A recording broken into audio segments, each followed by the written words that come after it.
আসসালামু আলাইকুম, স্বাগত জানাচ্ছি ইম্পালা পেইন অ্যান্ড রিহ্যাবিলিটেশন কেয়ারের নিয়মিত ফেসবুক লাইভ প্রোগ্রাম অনুষ্ঠানে।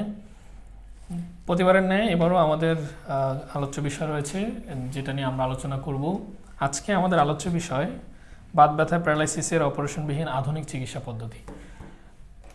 আজকের বিষয় নিয়ে আলোচনা করার জন্য আমাদের মাঝে উপস্থিত আছেন আমাদের ইম্পালা পেইন অ্যান্ড রিহ্যাবিলিটেশন কেয়ারের সম্মানিত ফিজিওথেরাপি কনসালটেন্ট জনাব ANM Masud Rana sir. Sir, আপনাকে স্বাগতম আজকে আমাদের এই অনুষ্ঠানে।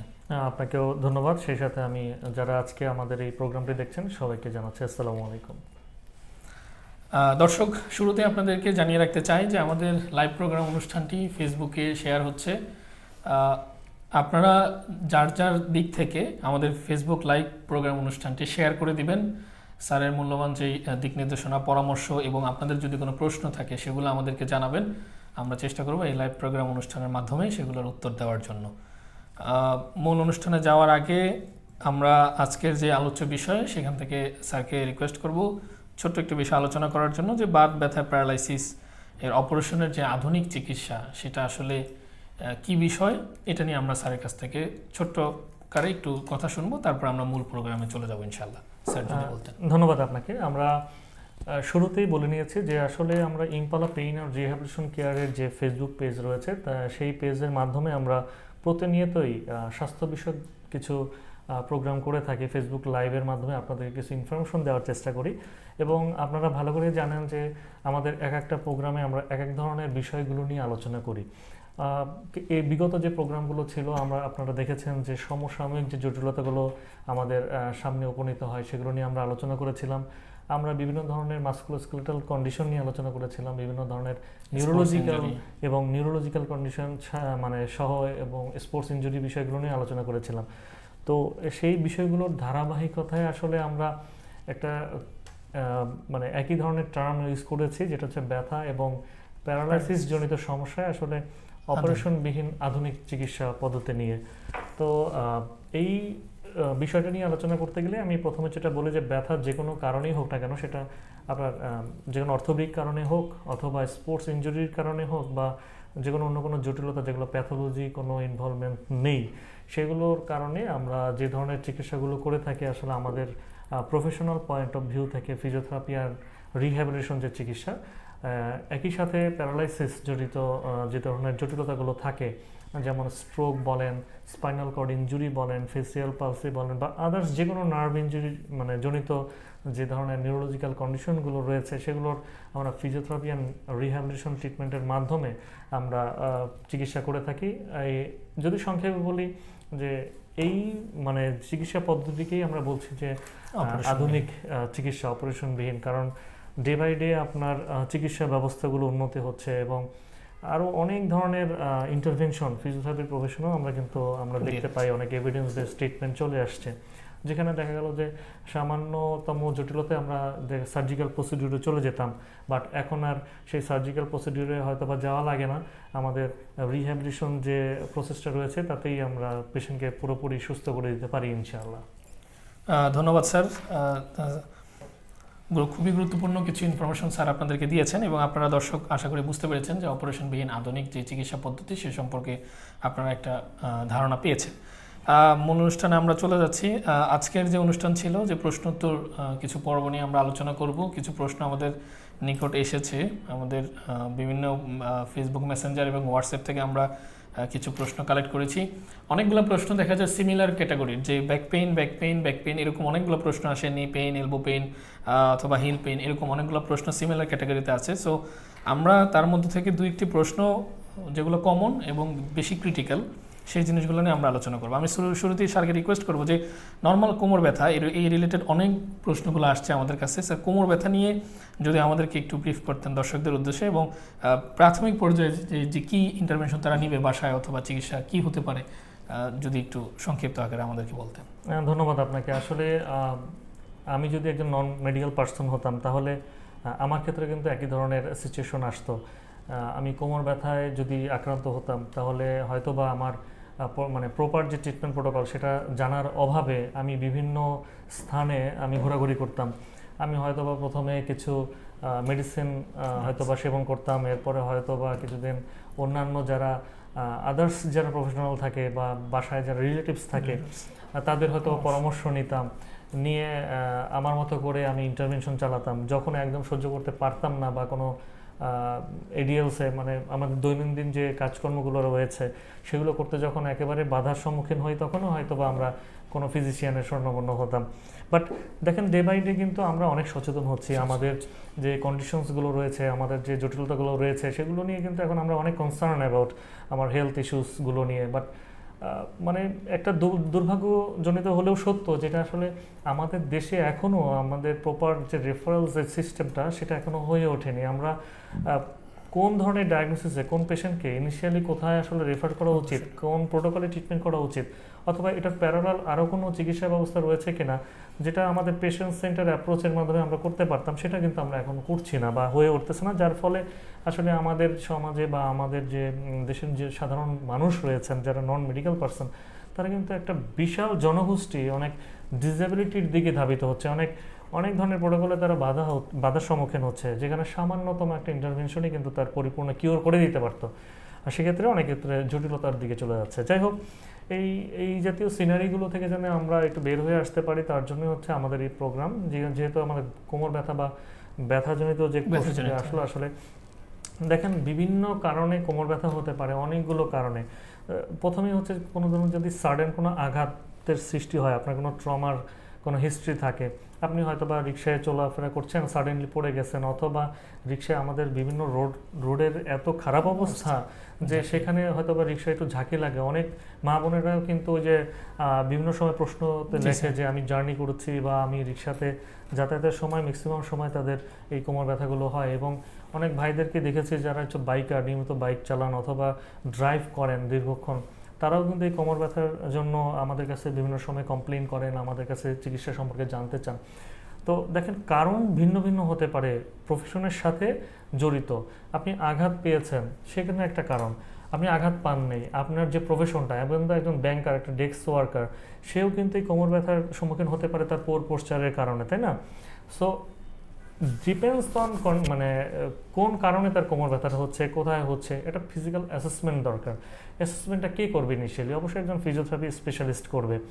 সুতরাং এই যে কোমর ব্যথা, ধরে নিলাম আপনার কোনো আঘাতের হিস্ট্রি নেই, আপনি সাডেনলি কোমরের ব্যথা ফিল করছেন এবং কোমরের ব্যথাটা আপনার একটি জায়গায় সীমাবদ্ধ রয়েছে, শুধু কোমরে, লোয়ার ব্যাকে, তাহলে বুঝতে হবে যে এটা নির্দিষ্ট কিছু কিছু কারণ আছে। যেমন আমাদের ওই স্ট্রাকচারে বেশ কিছু মানে বায়োমেকানিক্যাল অল্টারেশন হয়, কোনো ক্ষেত্রে মাসেলের স্পাজম হয়, টাইটনেস হয়ে যায়, কোনো ক্ষেত্রে দেখা যাচ্ছে যে লং টাইম একটা পোস্টারে থাকার কারণে আমাদের স্পাইনাল যে কার্ভেচারটা থাকে, শেপটা থাকে, ওটা কিন্তু রিডিউস হয়ে যায়, স্ট্রেট হয়ে যায়। এখন কার্ভেচারটা স্ট্রেট হওয়ার সাথে সাথে ওর আনুষঙ্গিক আরও কিছু স্ট্রাকচার আছে না, ওর সাথে যে ধরনের কাঠামোগুলো ওকে ধরে রাখতো, তারাও তো ইনভলভ হয়ে গেছে কোনো না কোনো কারণে। তো সেই কোন জিনিসটা আসলে ওখানে ইনভলভমেন্ট হয়ে আপনার এই পেইনের সৃষ্টি করছে বলতে আমি এটা বোঝাচ্ছি যে পেইনটা কিন্তু একটা পজিটিভ সাইন, বিকজ এটা আপনাকে একটা স্টিমুলেশন দিচ্ছে যে আমি কিন্তু খারাপের দিকে যাচ্ছি, আমার পোস্টারটা ঠিক নেই। সুতরাং এই যে ইনফরমেশনটা, এই যে মেসেজটা দিচ্ছে যে আপনার ফার্দার কিন্তু ড্যামেজ হয়ে যাচ্ছে, ড্যামেজ মানে অলরেডি হয়ে গেছে, অথবা আরও কিছু জটিলতার দিকে চলে যেতে পারে, ফ্র্যাকচার হতে পারে। তো এই যে কারণগুলো আসছে, এই কারণগুলোতে আমরা হচ্ছে ইন্ডিভিজুয়ালি ট্রিটমেন্ট করি এবং সেই অনুযায়ী আপনার ডিরেকশন দেওয়া হয়। কোনো ক্ষেত্রে যখন বললাম না যে আপনার যদি অ্যাকিউট কোনো আঘাত থাকে, অ্যাকিউট আঘাত বলতে আপনি এই মুহূর্তে কোনো ব্যথা পেয়েছেন, বাড়ি খেয়েছেন, পড়ে গেছেন, কোনো কারণে আঘাত পেয়েছেন, সাথে সাথে ওখানে আপনার পরামর্শ দিয়ে থাকে যে অবশ্যই আপনি আইস অ্যাপ্লাই করবেন, ইনিশিয়ালি আইস অ্যাপ্লাই করতে হবে। আবার যদি ক্রনিক পেইন থাকে দীর্ঘদিনের, বাট ওখানে কোনো সোয়েলিং নাই বা কোনো কিছু নাই, সেক্ষেত্রে হচ্ছে আমরা কিছু জায়গায় আমরা হট কম্প্রেশন ইউজ করে থাকি ফর পেইন ম্যানেজমেন্টের জন্য, সার্কুলেশন বৃদ্ধি করার জন্য, হিলিং প্রসেসটাকে ত্বরান্বিত করার জন্য। অনেক ধরনের প্রোটোকল আছে, ফলে রেঞ্জ অফ মোশন বাড়ে, মাসেলের ফ্লেক্সিবিলিটি হয়, মাসেল স্পাজমটা কমে যায়। সুতরাং হট এবং কোল্ডের একটা প্রোটোকল রয়েছে, কখন দেবেন সেটা হচ্ছে ডিপেন্ডস করবে আপনার ইনজুরি, আঘাত এবং আপনার যে ফিজিশিয়ান বা ফিজিওথেরাপিস্ট রয়েছে তার পরামর্শ অনুযায়ী। এরপরে আসেন যে আপনি আঘাতের পরে আর কি করতে পারেন, মানে হট এবং কোল্ড দেওয়ার পরে আর কি করতে পারেন। কোনো ক্ষেত্রে আমরা বলি অ্যাকর্ডিং টু ডায়াগনোসিস যে আপনার ফরওয়ার্ড বেন্ডিং, মানে সামনের দিকে ঝুঁকে থাকার জিনিসগুলো আপনাকে বন্ধ করতে হবে। আর কিছু কিছু ক্ষেত্রে আমরা আবার সাজেস্ট করি যে না, আপনি একটু ফ্লেকশন প্রোটোকলের ট্রিটমেন্টগুলো, মানে সামনে হাঁটু ভাঁজ করে বসা বা ভাঁজ করে যে এক্সারসাইজগুলো আছে এগুলো করতে বলি। এটা ডিপেন্ডস করবে হচ্ছে আপনার কন্ডিশনের উপরে, যে আপনার কোন ধরনের কোন সমস্যাটা রয়েছে তার উপর ডিপেন্ড করবে। আবার কিছু কিছু ক্ষেত্রে শুধুমাত্র মাসেল স্পাজম হয়ে যায়, কিউআরএল মানে সে থেকে কিছু মাসেলস রয়েছে, সেই মাসেলগুলো যদি স্পাজমাটিক থাকে, সেই লেটস বলেন বা যে ইন্ডিভিজুয়াল যে সেগমেন্টগুলো রয়েছে সেগুলো হচ্ছে আমরা ধরে ধরে আলাদাভাবে ট্রিটমেন্ট করে আমরা রিলিজ টেকনিকের মাধ্যমে হোক বা যে কোনো ধরনের মোবিলাইজেশন টেকনিকের মাধ্যমে হোক সেগুলো আমরা রিলিজ করে থাকি। সুতরাং এই যে প্রোটোকলগুলো এবং এই যে ট্রিটমেন্টগুলো, এগুলো কিন্তু কোনো ধরনের সার্জিক্যাল প্রসিডিউর না, এগুলো হচ্ছে অপারেশনবিহীন একটা চিকিৎসা এবং খুবই গবেষণালব্ধ এবং এভিডেন্স বেসড একটা ফিজিওথেরাপিউটিক্যাল ইন্টারভেনশন। আমরা ইন্ডিভিজুয়াল এরিয়াতে অ্যাসেসমেন্ট করি, ইন্ডিভিজুয়াল ট্রিটমেন্ট ডিরেকশন দিই। সুতরাং আপনার এই কোমর ব্যথা রিলেটেড যদি বলা হয় যে আমি আসলে কোন ডিরেকশন বা কী এক্সারসাইজ করব, সেটা according to physiotherapist assessment depend করবে আপনার কোন ধরনের চিকিৎসাটা হবে। ধন্যবাদ। ধন্যবাদ স্যার। দর্শক, আমরা স্যারকে বলেছিলাম যে শুধু কোমর ব্যথা না, যে সচরাচর আমাদের কাছে যে প্রশ্নটি আসে যে কোমর ব্যথা ম্যাক্সিমাম মানুষই দেখা যায় কোমর ব্যথাটাই নিয়ে প্রশ্ন বেশি করেন। স্যার কিন্তু মোটামুটি আমাদেরকে সব ধরনের ব্যথার একটা খুব সুন্দর একটি সংক্ষেপ আমাদেরকে দিয়েছেন এবং স্যার এটিও বলেছেন যে কোমর ব্যথা আসলে এক এক ধরনের ব্যথার জন্য এক এক ধরনের ইন্টারভেনশন হয় বা চিকিৎসা হয়। সো সব কোমর ব্যথার চিকিৎসা এক না। তো আমরা এই জন্য অবশ্যই স্যার যেটা আমাদেরকে বলেছেন যে একজন ফিজিওথেরাপিস্টের শরণাপন্ন হব, তিনি প্রপার ডায়াগনোসিস এবং অ্যাসেসমেন্টের মাধ্যমে জিনিসটা আইডেন্টিফাই করে তারপরে আমাদেরকে চিকিৎসা প্রদান করবেন। স্যার আমরা প্রশ্ন চলে যাই। প্রশ্নে একজন ভাই আমাদেরকে প্রশ্ন করেছেন পটুয়াখালী থেকে, ওনার নাম হচ্ছে আলামিন, বয়স 23 বছর, খুবই অল্প বয়স। উনি পেশায় হচ্ছে একজন ব্যবসায়িক, যে কোনো একটি ব্যবসার সাথে উনি জড়িত। দীর্ঘক্ষণ ওনার বসে থাকতে হয়। হঠাৎ করে উনি কিছুদিন ধরে উপলব্ধি করতে পারছেন যে ওনার পিঠের যে মাংসপেশি আছে পিছন সাইডে প্রচণ্ড ব্যথা হয় এবং দেখা যায় উনি সামনের দিকে যখন ঝুঁকেন তখন প্রচণ্ড একটি টান অনুভব করেন। তো এবং তার কিছুদিন পরে উনি হচ্ছে দেখলেন যে ওনার ব্যথা ধীরে ধীরে ওনার পিছন দিকে আস্তে আস্তে হাঁটু পর্যন্ত চলে আসছে পিছন দিক থেকে। তবে আমরা জিজ্ঞাসা করেছি ওনাকে যে পায়ের গোড়ালি পর্যন্ত আসছে কিনা, সেই পর্যন্ত উনি বলছে যে না, এখন পর্যন্ত আসে নাই। এখন আমি কি করতে পারি যদি আমাকে একটু কষ্ট করে পরামর্শ প্রদান করেন। আলহামদুলিল্লাহ, আমার কলিগ যিনি আছেন তিনি অলরেডি আসলে ফোনে ইনিশিয়াল একটা অ্যাসেসমেন্ট করে ফেলেছেন। মানে আমার কাজটা অনেক সহজ হয়ে গিয়েছে আসলে, কারণ আমরা অ্যাসেসমেন্টের সময় বিভিন্ন ধরনের কোশ্চেন জিজ্ঞেস করি যে আপনার ব্যথাটা কি একই জায়গায় রয়েছে কিনা, আপনার ব্যথাটা কি রেফার করছে কিনা, পায়ের দিকে নামছে কিনা, হাঁটুর উপর পর্যন্ত থাকে নাকি হাঁটুর নিচ পর্যন্ত চলে যায়, আপনার কোন কাজগুলো করতে আসলে ব্যথাটা এগ্রিভেটেড মানে ব্যথাটা বেড়ে যায়, সেই জিনিসগুলো আসলে আমাদের অ্যাসেসমেন্টে খুব জরুরি।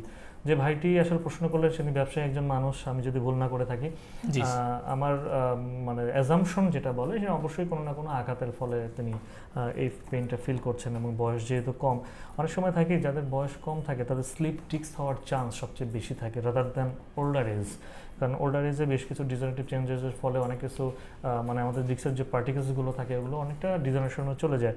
বাট এই যে এজে মানুষজন স্লিপ ডিস্ক হওয়ার চান্সটা বেশি, সেক্ষেত্রে হয় কি, যদি আপনার নার্ভ রুটে যদি কম্প্রেশনটা একটু বেশি হয়ে যায় এবং যে নার্ভ রুটে আপনার কম্প্রেশন পড়েছে সেই নার্ভ রুটটা যে ডিরেকশনে আপনার সাপ্লাই দিয়েছিল সেখানে কিন্তু পেনটা রেফার করবে।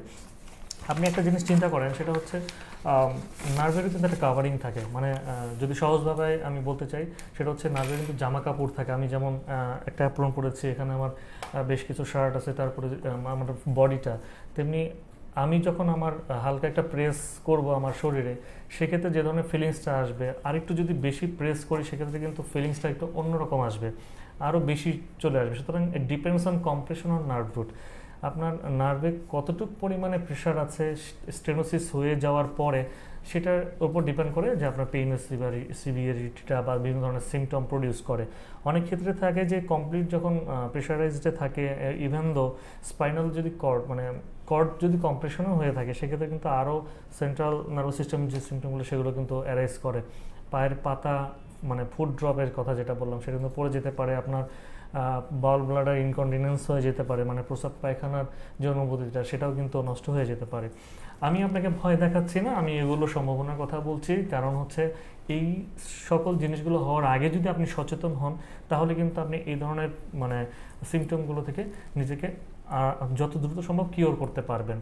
আর এই কী করা উচিত, আপনি অবশ্যই একজন বিশেষজ্ঞ ফিজিওথেরাপিস্টের পরামর্শ নেবেন, যাতে আপনার প্রপার একটা অ্যাসেসমেন্ট করতে পারে। আর যেহেতু আপনার ফরওয়ার্ড বেন্ডিংয়ে পেইনটা ডেভেলপ করছে বেশি, আপাতত আপনি সে ধরনের কাজগুলো পরিহার করবেন। যে কোনো একটা ডিস্কের ইস্যুতে হয়তো বা আপনার এই কন্ডিশনগুলো রয়েছে, আমরা ফিজিক্যাল বিভিন্ন অ্যাসেসমেন্ট করি, বিভিন্ন স্পেশাল টেস্ট করার মাধ্যমে আমরা এগুলো পরীক্ষা নিরীক্ষা করে থাকি। আমাদের অনেক সময় হচ্ছে অনেক পেশেন্ট এমআরআই করতে ভয় পায়, কারণ হচ্ছে ওই প্রোটোকলে ঢুকতে হয়তো তাদের একটা ফোবিয়া থাকে। সেক্ষেত্রে আমাদের বিভিন্ন ধরনের প্রোটোকল থাকে, আমরা বিভিন্ন মানে এসএলআর টেস্টের মাধ্যমে বিভিন্ন ধরনের মানে এক্সামিনেশন করতে পারি যে আসলেও কোন লেভেল পর্যন্ত তার কম্প্রেশন থাকতে পারে, হাঁচি কাশির মাধ্যমে তার ব্যথা হচ্ছে কিনা, ডুরাল সাইন পজিটিভ কিনা, রিফ্লেক্সটা কেমন আছে। এই জারগুলো মানে বিভিন্ন ধরনের জিনিস পরীক্ষা নিরীক্ষা করার মাধ্যমে আমরা বুঝি যে আসলে আপনার কম্প্রেশন কত দূর হয়ে আছে এবং কোন প্রোটোকলে আপনাকে ট্রিটমেন্ট করতে পারলে ভালো থাকবে।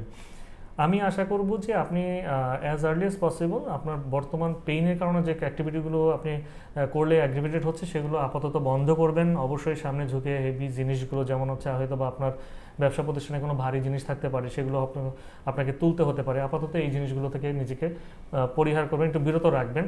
এবং পরবর্তী কাজ হচ্ছে আপনি স্পেশালিস্ট দেখিয়ে দেন যদি কোনো ইনভেস্টিগেশন প্রসিডিওর প্রয়োজন পড়ে সেটা অবশ্যই আপনি করিয়ে নেবেন। বাট কোনো ধরনের ইউটিউবে দেখা যে এক্সারসাইজ, সেগুলো দেখে আপনি নিজেকে আসলে জাজমেন্ট করতে যাবেন না, সেগুলো আপনার জন্য প্রযোজ্য নাও হতে পারে। আমরা সবসময় বলে থাকি যে ইউটিউবে দেখানো বিভিন্ন ধরনের এক্সারসাইজগুলো হচ্ছে একটা ইন্ডিভিজুয়াল পেশেন্টের জন্য প্রযোজ্য, এবং কিছু কিছু এক্সারসাইজ আমি এমনও দেখেছি যে পেশেন্ট ওই এক্সারসাইজ করার ফলে আরও ডিটোরিয়েট করেছে এবং কন্ডিশনগুলো খারাপের ফলে তাকে সার্জিক্যাল প্রসিডিউরেও যেতে হয়েছে, মানে অপারেশন পর্যন্ত লেগেছে। সুতরাং আমি আশা করব যে যত দ্রুত সম্ভব আপনি একজন বিশেষজ্ঞ ফিজিওথেরাপিস্টের কাছে শরণাপন্ন হন এবং সেই অনুসারে আপনার প্রপার গাইডলাইনটা নেবেন। তা না হলে হচ্ছে পরবর্তীতে দেখা গেল যে বললাম না যে অপারেশনবিহীন চিকিৎসা আমরা করতে চাই, বাট আপনারাই যদি নিজেদেরকে এমনভাবে ধাবিত করেন যে আপনার আসলে সার্জিক্যাল প্রসিডিউর ছাড়া আর কিছু করার থাকে না, সেক্ষেত্রেও কিন্তু অনেক জটিলতার সম্মুখীন হতে পারেন। তবে এখন বর্তমানে করণীয় হচ্ছে আপনার অবশ্যই রেস্টিং পিরিয়ডে থাকা, বিশেষজ্ঞ ফিজিওথেরাপিস্ট দেখিয়ে আপনার হয়তো বা যে কোনো ডিরেকশনাল মুভমেন্ট থাকবে, কোনো স্ট্রাকচার টাইট থাকলে সেটা রিলিজ করতে হবে। আপনার কার্ভেচার রিডিউস থাকলে সেটাকে আমরা মানে ঠিক করার চেষ্টা করবো ইনশাল্লাহ। আপনার যে ধরনের লোয়ার ব্যাকের স্ট্রেন দেয়, আমাদের স্ট্যাবিলিটি যে স্ট্যাবিলাইজার মাসলগুলো থাকে সেগুলোকে আমরা রিহ্যাব করার চেষ্টা করি, আমরা ডিরেকশনাল মুভমেন্টে যাই এবং পরিশেষে আমরা প্রপার একটা রিহ্যাবিলিটেশন প্রসেস করি আপনার জন্য। ধন্যবাদ। ধন্যবাদ স্যার, ধন্যবাদ দর্শক। আশা করছি আপনি আপনার উত্তরটি পেয়েছেন। স্যার, আমরা লাইভ চলাকালীন অনুষ্ঠানের মাধ্যমে আকরাম খান নামের এক ভাই, উনি আমাদেরকে কোমর ব্যথার একটি রিপোর্ট পাঠিয়েছেন যে এই ধরনের চিকিৎসার ব্যবস্থা আমাদের এখানে হয় কিনা। স্যার যদি একটু দেখে উত্তরটি দিতেন। ধন্যবাদ ভাইকে, যিনি আসলে আমাদের কাছে একটি রিপোর্ট পাঠিয়েছেন। ওনার এমআরআইয়ের রিপোর্টটা আমাদের কাছে পাঠিয়েছেন। এমআরআইতে রিপোর্টে স্পষ্ট বলা আছে যে ওনার এই যে কিছুক্ষণ আগে আমি যে ভাইয়ের কথা বলেছিলাম যে আসলে আমাদের লাম্বারের যে কার্ভেচারটা থাকে সেটা লর্ডোসিস থাকে, মানে একটু বাঁকানো থাকে, সেটা ওনার স্ট্রেট হয়ে গেছে কোনো না কোনো কারণে। আমি হিস্ট্রি জানি না, বাট ওনার নার্ভ রুটে কম্প্রেশন রয়েছে, অ্যানোডাল ডিস্ক বালস রয়েছে এবং দুইটা লেভেলে 4-5 এবং 5S1 লেভেলে তার হচ্ছে কম্প্রেশনটা রয়েছে এখানে স্পষ্ট। এবং একই সাথে তিনি বিভিন্ন ধরনের প্রোটোকল রয়েছে, যেমন মাসেলের কথা বলা হয়েছে। আচ্ছা, আমি ভাইটিকে আমি জানি না তার হচ্ছে ব্যথাটা আসলে কোন পর্যন্ত রেডিয়েট করছে, বাট যে কন্ডিশনে উনি এটা পাঠালেন এটা খুব মানে সহজবোধ্যভাবে আমরা যেটা বলি, যেটা হচ্ছে আমাদের যেটা এক্সপিরিয়েন্সে বলে, আমরা এই ধরনের রোগীকে আসলে ইনিশিয়ালি থেকে আমরা রিহ্যাব পর্যন্ত নিয়ে গিয়েছি এবং উনি যদি খুব দ্রুত ওনার রিহ্যাবিলিটেশন প্রসেসটা আমাদের দ্বারা বা ফিজিওথেরাপিস্ট দ্বারা মানে সম্পূর্ণ করতে পারেন। যে কন্ডিশনটা রয়েছে এটা কোনো সিভিয়ার কোনো কন্ডিশনে নাই এখন পর্যন্ত, বাট আনট্রিটেড যদি থাকে ওই যে একই কথা, যদি ডিস্কের ইস্যুটা আরও একটু বেড়ে যায় তাহলে হয়তো বা ওনার ফুড ড্রপ থেকে শুরু করে বিভিন্ন ধরনের নিউরোলজিক্যাল কন্ডিশন, মানে যেটা সিমটম থাকে সেগুলো পর্যন্ত অ্যারেস্ট করতে পারে। বাট বর্তমানে যে ওনার রিপোর্টটা দেখলাম, এই রিপোর্ট অনুসারে ওনার কিছু ডিরেকশনাল ট্রিটমেন্ট এবং স্পেসিফিক কিছু আমাদের ইন্ডিভিজুয়াল অ্যাসেসমেন্ট প্রোটোকলের মাধ্যমে যে ট্রিটমেন্টগুলো আমরা সাজিয়ে থাকি সেগুলো আমরা যদি করতে পারি উনি সম্পূর্ণ সুস্থ থাকবেন বলে আমার বিশ্বাস। আমরা ভিডিওর মাধ্যমে বা ফেসবুকের মাধ্যমে আসলে ট্রিটমেন্ট প্রোভাইড করি না, ইটস ইম্পসিবল, কারণ ইন্ডিভিজুয়াল পেশেন্টের জন্য আলাদা আলাদা ট্রিটমেন্ট, ফিজিক্যালি এবং ইন্টারভেনশনের একটা ব্যাপার। সুতরাং তার জন্য আপনাকে যেটা বলবো এতটুকু আশ্বস্ত করি বা অ্যাসেসমেন্টের মাধ্যমে জানাতে পারি যে আপনার যে কন্ডিশনগুলো রয়েছে এখন পর্যন্ত হয়তোবা আপনি উইদিন 2 or 3 উইকসের ভিতরে এই কন্ডিশন থেকে পরিত্রাণ পেতে পারবেন বলে আমাদের বিশ্বাস। ধন্যবাদ স্যার। ভাই আপনি অবশ্যই আপনার উত্তরটি পেয়েছেন আশা করছি, এবং আপনাকে আমরা জানিয়ে রাখতে চাই যে আমাদের impala pain and rehabilitation care এই ধরনের রোগীদেরকে সফলতার সহিত দীর্ঘদিন যাবৎ চিকিৎসা করে আসছে। আপনি অবশ্যই আমাদের শরণাপন্ন হবেন, আশা করছি ভালো একটি চিকিৎসা পাবেন। পরবর্তী প্রশ্নে আমরা চলে যাচ্ছি। আমাদের লাইভ চলাকালীন অনুষ্ঠানে আমাদের একজন ভাই আমাদেরকে প্রশ্ন করেছেন, বিদ্যুৎ ঘোষ ভাইয়ের নাম। আমি আইটি অফিসার হিসেবে একটি প্রাইভেট কোম্পানিতে জব করি, তাই আমাকে দিনের বেশিরভাগ সময় বসে থেকে কাজ করতে হয়। লাস্ট 2 মাস যাবৎ আমার কোমরের নিচের দিকে প্রচুর ব্যথা হয়, বসে থাকা কষ্টকর হয়ে গেছে। এমন তো অবস্থায় কি করতে পারি? আমার বয়স 30 বছর। ধন্যবাদ যিনি প্রশ্নই করেছেন। ভাইটি আইটিতে জব করছেন, বসে থাকতে হয় দীর্ঘক্ষণ। আমার একবার সৌভাগ্য হয়েছিল যে আইটি সেক্টরে যারা কাজ করেন তাদের সাথে কিছুটা সময় পার করার। তো আমার এই অবজারভেশনে যেটা বলে যে আইটি সেক্টরে যারাই কাজ করেন তাদের কিন্তু অনেক বড় বড় মনিটরের সামনে কাজ করতে হয়, অনেক ধরনের প্রোটোকল ইউজ করতে হয়, এবং তারা যখন কাজ করতে থাকেন কাজের মধ্যে এত ডুবে থাকেন যে তাদের যে পোস্টারটা থাকে তার অনেকটা স্লাউস হয়ে থাকে অথবা লং সিটিং পজিশনে চলে যায়। ইস্টিয়াল টিউবারসিতে বা প্রপার ওয়েতে যেটা বসার কথা সেই প্রপার ওয়েতে তারা বসে থাকেন না, কক্সিস লেভেল বরাবর বেশি প্রেশার পড়ে, অথবা এত স্লাউস হয়ে বসে থাকে যে যেন একটা ফুটবলের মতো গোল হয়ে থাকে। তো এই ধরনের পোস্টারগুলো যদি থাকে আসলে এটাকে বলা হয় প্রপারলি একটা অ্যাবনর্মাল পোস্টার, এবং এই পোস্টারে ব্যাক পেইন হওয়াটা সবচেয়ে স্বাভাবিক। এবং এই পোস্টারের ফলে হয় কি, তার ওই যে বললাম না যে লাম্বার যে কার্ভেচার আছে সেটা রিডিউস হয়ে যায়, ফলে স্ট্রেট হয়ে যাওয়ার সম্ভাবনা সবসময় বেশি থাকে। ম্যাক্সিমাম আইটি অফিসার বা আইটি লেভেলে যারা কাজ করছেন তাদের ক্ষেত্রে দেখা যায় যে যারাই আমার কাছে পেশেন্ট হয়ে এসেছিলেন তাদের সবারই ফ্ল্যাট ব্যাক হয়েছে তার হচ্ছে এই কন্ডিশনগুলোর কারণে। এবং এর ফলে হয় কি, তার আনুষঙ্গিক যে মাসেলগুলো রয়েছে ওগুলো কিন্তু টাইট হয়ে যায়।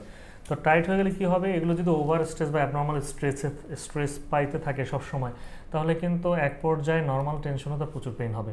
তো এই যে কন্টিনিউয়াস একই পোস্টারে তিনি বসে ছিলেন, সাডেন যদি তার মুভমেন্ট চেঞ্জ করতে হয়, তাদের চেয়ারগুলো তো নর্মালি একটু রকিং চেয়ার হয়, মুভমেন্ট করা হয়, তাহলে ফলে হয় কি একটা বাউন্সি মুভমেন্ট পায়, সেটার কোঅর্ডিনেশন করাটা একটু টাফ হয়ে যায় মাসেলের পক্ষে। কারণ হচ্ছে কিছু কিছু মাসেল তাদের হাইপো অ্যাক্টিভ থাকে, কিছু কিছু হাইপার অ্যাক্টিভ থাকে। সুতরাং এই যে পোস্টারটা, ব্যাক পোস্টারটা, এটা যদি সে প্রপার আর্গোনমিক্যাল একটা সেট আপ নিয়ে কাজ করতে পারে, তাহলেই তার প্রথম কথা হচ্ছে 70% ব্যথা কিন্তু চলে যাবে। আদারওয়াইজ সে যদি এখানে বিভিন্ন ধরনের ট্রিটমেন্ট, সে ওষুধ নিচ্ছে, সে ফিজিওথেরাপিস্ট করছে, সে সার্জারি করেছে, সে পানি পড়া নিচ্ছে, সে ফু নিচ্ছে, কোনো লাভ হবে না। তাকে মেইনলি করতে হবে, তাকে 70% ট্রিটমেন্টই হচ্ছে তার এখানে postural analysis, proper poster maintain, মানে আর্গোনমিক্যাল সেট আপ নিয়ে সে কাজ করবে। দেন হচ্ছে আমরা ইন্ডিভিজুয়াল অ্যাসেসমেন্ট করে যে তার টাইটেন টিস্যু বা মাসেল স্পাজম থাকুক বা যেটাই থাকুক না কেন, বায়োমেকানিক্যাল বা মেকানিক্যাল যে কোনো ধরনের অল্টারেশন থাকুক না কেন, সেটা নিয়ে কাজ করে তখন হচ্ছে আমরা তাকে একটা রিহ্যাব করার চেষ্টা করবো। আদারওয়াইজ আমরা ট্রিটমেন্ট করে দিলাম বাট তিনি সেই একই পোস্টারে থাকতেছেন, সুতরাং এক্ষেত্রে আসলে কোনো ধরনের রেজাল্ট আসবে বলে আমার মনে হয় না। বাট যেটাই বলেন না কেন, আপনি যে ধরনের চিকিৎসা করেন বা মেডিসিন খান, এই যে প্রপার যে ফিজিওথেরাপি অ্যান্ড রিহ্যাবিলিটেশন, আমরা আনন্দের সাথে জানাচ্ছি যে আমরা ফিজিওথেরাপি প্রফেশনাল যারা রয়েছে তারা কিন্তু আপনার ট্রিটমেন্ট করার পাশাপাশি আপনার প্রিভেন্টিভ বেশ কিছু মেজার নিয়েও আমরা কাজ করি। আমাদের প্রফেশনালরা এখন আর্গোনমিক্যাল বিভিন্ন সেট আপ কীভাবে থাকা উচিত সেগুলো নিয়ে কাজ করছেন, কোন অবস্থায় কোন পোস্টারে থাকতে হবে, অনেক প্রপার পোস্টার একটা অ্যানালাইসিস নিয়ে কাজ করছেন। এটা নিয়ে অনেক ধরনের ল্যাব তৈরি হয়েছে আমাদের দেশে। আমরা যারা আছি ইম্পালা পেইন অ্যান্ড রিহ্যাবিলিটেশন কেয়ারে, আমরা আর্গোনমিক্যাল সেট আপ নিয়ে কাজ করছি। আমরা বিভিন্ন ধরনের কর্পোরেট অফিসগুলোতে গিয়েও এগুলোর অ্যানালাইসিস করে দিচ্ছি। আমরা এই যে আইটি সেক্টর যে কথাটা বললাম, সেটা একটা কর্পোরেট অফিসে ছিল, সেই অফিসে গিয়ে আমরা কিন্তু কাজগুলো করে দিয়ে এসেছিলাম, এবং তারা এখন আলহামদুলিল্লাহ ম্যাক্সিমাম ক্ষেত্রে তারা বিভিন্ন ধরনের পোস্টার অ্যাওয়ার্ড হয়ে তাদের প্রপার প্রোটোকলগুলো মেনটেন করছে। সুতরাং এই যে আইটি ভাইটি যে কোশ্চেনটি করলেন, তার জন্য হচ্ছে আমার এইটাই পরামর্শ যে আপনি আগে প্রপার পোস্টার এবং আর্গোনমিক্যাল সেট আপ করেন এবং আমাদের পরামর্শ অনুযায়ী রিহ্যাবটা কন্টিনিউ করেন। ধন্যবাদ। ধন্যবাদ স্যার। ধন্যবাদ ভাই, আপনি আপনার যথার্থ প্রশ্নের উত্তরটি পেয়েছেন। এর সাথে আমরাও জানিয়ে রাখতে চাই যে impala pain and rehabilitation care সর্বদা ফিজিওথেরাপি এবং রিহ্যাবিলিটেশন নিয়ে কাজ করে থাকেন, যার মধ্যে sports injury, neurology, gynaecological physiotherapy এবং পেডিয়াট্রিক, জেডিয়াট্রিক সহ বর্তমানে যে অফিস রিলেটেড যে সমস্ত কাজগুলো আছে, স্যার একটু আগে বললেন যে আর্গোনমিক সেটআপটা খুবই জরুরি বিভিন্ন কর্পোরেট অফিসগুলোতে, সেই ক্ষেত্রেও কিন্তু আমরা কাজ করছি। ভাইটিকে ধন্যবাদ যে এরকম একটি বিষয় নিয়ে আলোচনা করার জন্য, প্রশ্ন করার জন্য। আমরা চেষ্টা করব আর্গোনমিক্যাল সেটআপের উপরে একটি ইন্ডিভিজুয়াল লাইভ প্রোগ্রাম অনুষ্ঠান, আমরা স্যারকে রিকোয়েস্ট করবো যে একটি লাইভ প্রোগ্রাম অনুষ্ঠানে আর্গোনমিক্যাল সেটআপ সম্পর্কে একটা বিস্তারিত আমরা ধারণা দেব কোনো একটা পর্বে ইনশাআল্লাহ। এটা একটা ইম্পর্টেন্ট ইস্যু, কিন্তু বর্তমান সমাজে যেখানে দেখা যাচ্ছে যে ম্যাক্সিমাম যারা অফিস ওয়ার্কার আছে তারা কিন্তু বাসায় গিয়ে মানে কাজ করার শেষ কিন্তু বাসায় গিয়ে বলছে যে আমার ব্যাক পেইন হচ্ছে বা নি পেইনও ইভেন তো ডেভেলপ করছে, নেক পেইন হচ্ছে। এগুলো একটা ইম্পর্টেন্ট ইস্যু, এটা নিয়ে কাজ করবে ইনশাআল্লাহ। ধন্যবাদ স্যার, ধন্যবাদ ভাই। ইনশাআল্লাহ আপনি আপনার প্রশ্নের উত্তর পেয়েছেন এবং আপনার মতো যারা আইটি সেক্টরে আছেন অথবা কর্পোরেট অফিসে আছেন তাদের জন্য আমরা একটি প্রোগ্রাম অনুষ্ঠান আয়োজন করবো ইনশাআল্লাহ। আমরা পরবর্তী প্রশ্নে চলে যাই, আমাদের হাতে সময় খুবই অল্প। দর্শক আপনাদের জ্ঞাতার্থে জানিয়ে রাখতে চাই যে লাইভ প্রোগ্রাম অনুষ্ঠানটি একটু দয়া করে শেয়ার করে দিবেন। আপনি এবং আপনার পরিচিত যারা আছেন তারা এই লাইভ প্রোগ্রাম অনুষ্ঠানটি দেখে যাতে উপকৃত হন, সেটাই আমাদের কামনা। আমরা আরেকটি প্রশ্ন করবো স্যার। এই ভাইটির নাম হচ্ছে আকাশ, ওনার বয়সও খুবই অল্প। আজকে ম্যাক্সিমাম প্রশ্ন আসতেছে সবগুলোই 30-এর নিচে। 25 বছর বয়স, উনি 2.5 বছর যাবৎ ঘাড়ে ব্যথায় ভুগতেছেন। ওনার ডান হাতের দিকে ব্যথা চলে যাচ্ছে। উনি 6 জন ডাক্তার দেখিয়েছেন 2.5 বছরের মধ্যে, অনেক ওষুধ খেয়েছেন। ওষুধ খেলে একটু ভালো লাগে, কিন্তু ব্যথা আছে, এখন বর্তমানে তীব্র ব্যথা আছে। ওনার পরামর্শ জানতে চাইছেন যে উনি কিভাবে আসলে কোথায় গেলে ভালো হবে। ধন্যবাদ ভাইটিকে। আসলে ঘাড়ে ব্যথা থেকে হাতের ব্যথা সৃষ্টি হতে পারে। অনেকে বলতে পারেন যে আমার তো হাতে ব্যথা করছে, আমি ঘাড়ে কেন চিকিৎসা করাবো। মূল কথা হচ্ছে যে দেখেন, আপনার বাসা বাড়িতে যে টিভি চলছে, ফ্রিজ চলছে, ফ্যান চলছে, এসি চলছে, আপনি এটা নিয়ন্ত্রণ করেন আপনার হয়তো কোনো সুইচ বোর্ডের মাধ্যমে অথবা রিমোট কন্ট্রোলের মাধ্যমে, বাট মেইনলি কারেন্ট সাপ্লাইটা আসে কিন্তু একটি জায়গা থেকে। সেইখান থেকে যদি কোনো ধরনের জটিলতা থাকে, আপনার টিভি চলবে না, আপনার ফ্রিজও চলবে না, আপনার ওই ফ্যানও চলবে না। সুতরাং আমাদের ঘাড়ে যে, আমি বলার উদ্দেশ্য এটাই যে মেইন যে নার্ভ সাপ্লাইটা বা যেখানে যদি কোনো ইনজুরি থাকে, কোনো কম্প্রেশন থাকে, তাহলে আপনার যে ডিস্ট্রিবিউটেড যে এরিয়াগুলো আছে সেগুলোতে আপনার জটিলতা দেখা দিবে। তার মানে হচ্ছে আপনার যদি ঘাড়ের দিকে কোনো জায়গায় ধরে নিলাম আপনার সার্ভিক্যালের 5-6 লেভেলে যদি কোনো ধরনের কম্প্রেশন থেকে থাকে, তাহলে আপনার হাতের দিকে ব্যথাটা চলে আসবে। এবং আপনি যেটা বললেন যে দীর্ঘদিন আপনি বিভিন্ন ধরনের প্রসিডিউর অ্যাপ্লাই করেছেন ফর পেইন ম্যানেজমেন্ট, বাট কোনো ধরনের রেজাল্ট আপনি পাননি। তা আমার মনে হয় কি যে আপনি প্রপার যে ওয়েতে, আমি প্রথমেই বলেছি আসলে দুর্ভাগ্যজনক হলেও সত্য যে প্রপার রেফারেল যে সিস্টেমটা সেটা আমাদের দেশে এখনও নাই। কারণ হয়তো বা হ্যাঁ সাময়িকভাবে আপনি কিছুটা পরিত্রাণ পাচ্ছেন, কিছু কিছু নার্ভের পাথওয়ে আপনার সাময়িক সময়ের জন্য একটু ব্লক করে দিয়ে হয়তো বা পেইনটা একটু কম হচ্ছে, বাট আলটিমেটলি যে আপনার কম্প্রেশনটা রয়েছে ডিস্কের বা সার্ভাইকেলের যে মেকানিক্যাল যে অল্টারেশন বা বায়োমেকানিক্যাল যে অল্টারেশনটা রয়েছে, সেটা কি কোনো মেডিসিন আপনাকে অটোমেটিক প্রসেসে নিয়ে যাচ্ছে না, ওটাকে আপনাকে হাতে কলমে আপনার প্রপার পজিশনটা মেনটেন করতে হবে। সেটা কে করবে? সেটা একটা আধুনিক চিকিৎসা ব্যবস্থা, সেটা হচ্ছে ফিজিওথেরাপি অ্যান্ড রিহ্যাবিলিটেশন।